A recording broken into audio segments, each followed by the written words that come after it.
एक ऐसे पत्थर को इमेजिन करो जो इतना खूबसूरत, इतना शानदार था कि उसे माउंटेन ऑफ लाइट कहा गया। ये कोहिनूर हीरे की कहानी है। ये सिर्फ एक ज्वेलरी नहीं है, ये एक लीजेंड है, पावर का एक सिंबल है और ईमानदारी से कहूं तो बड़े कॉन्फ्लिक्ट की जड़ भी है। सदियों से राजा और बादशाह इसके लिए लड़े और मरे हैं। इसकी हिस्ट्री एक लंबी और ड्रामेटिक कहानी है जो मिस्ट्री, लड़ाइयों और धोखे से भरी है। इस हीरे ने बड़ी बड़ी सल्तनतों के बनने और बिगड़ने को देखा है और इसकी जर्नी साउथ एशिया की उथल पुथल भरी हिस्ट्री को दिखाती है। लोग कहते हैं कि इस पर एक शाप है जो इसे पहनने वाले किसी भी आदमी के लिए बुरा लक लाता है, एक वार्निंग जो इसके खून से सने पास्ट में गूंजती हुई लगती है। हीरे की सही शुरुआत टाइम के धुंध में खो गई है। ज्यादातर हिस्टोरियंस का मानना है कि ये साउथ इंडिया के गोलकोंडा इलाके में कोल्लूर माइन में मिला था, शायद सैकड़ों या यहां तक कि हजारों साल पहले। पुराने इंडिया में बड़े हीरे सिर्फ गहने नहीं थे, उन्हें डिवाइन गिफ्ट्स माना जाता था। काकतीय वंश ने हीरे को एक मंदिर में एक मूर्ति की आंख के रूप में रखा था, एक हिंदू देवी को एक पवित्र भेंट। यहाँ पत्थर कोई पर्सनल प्रॉपर्टी नहीं था, बल्कि एक पवित्र चीज थी जिसकी हजारों लोग पूजा करते थे। ये शासकों के डिवाइन राइट और उनके राज्य की समृद्धि को दिखाता था। यह शांतिपूर्ण अस्तित्व 14वीं सदी की शुरुआत में टूट गया। दिल्ली सल्तनत की सेनाएं अलाउद्दीन खिलजी की लीडरशिप में साउथ इंडिया में फैल गईं। वे सोने, पावर और बड़े हीरे जैसे खजानों के लिए आए थे। 1310 में खिलजी के जनरल मलिक काफूर ने काकतीय राज्य को लूटा। हीरे को मंदिर से जब्त कर लिया गया, उसके पवित्र घर से छीन लिया गया। यह पहली बार था जब कोहिनूर को जबरदस्ती लिया गया था। 1526 में सेंट्रल एशिया से एक नया विजेता आया। उसका नाम बाबर था और उसने शक्तिशाली मुगल साम्राज्य की स्थापना की। पानीपत की लड़ाई में बाबर ने दिल्ली के सुल्तान को हराया और शहर के विशाल खजानों पर कब्जा कर लिया।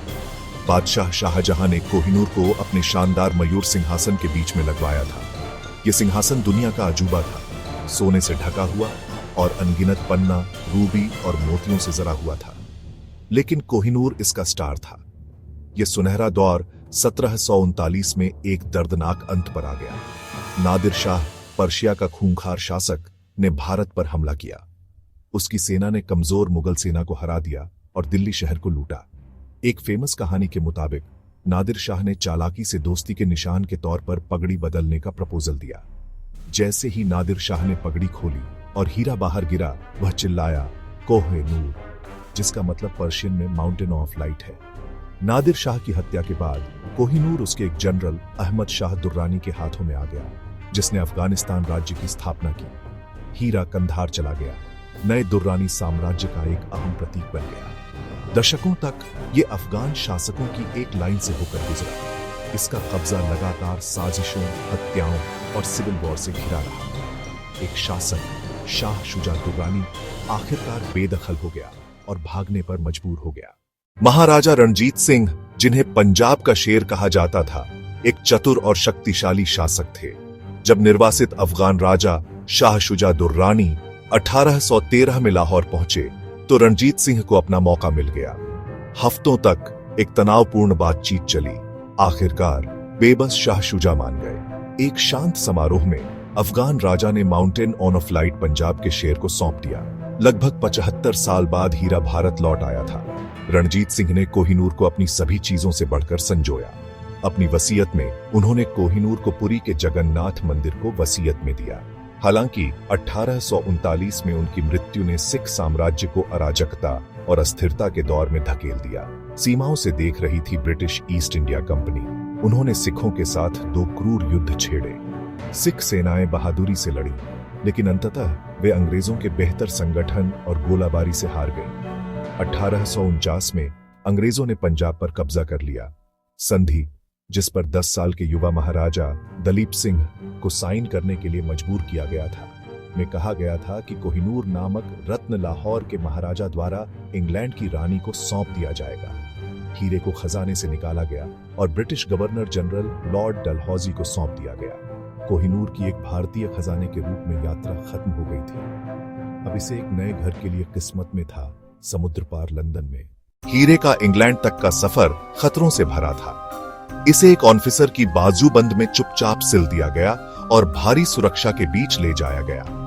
जब यह आखिरकार 1850 में लंदन पहुंचा तो इसे महारानी विक्टोरिया को प्रेजेंट किया गया। ब्रिटिश जनता इस प्रसिद्ध रत्न को देखने के लिए उत्साहित थी और इसे 1851 की महान प्रदर्शनी में डिस्प्ले किया गया। हालांकि जनता निराश थी।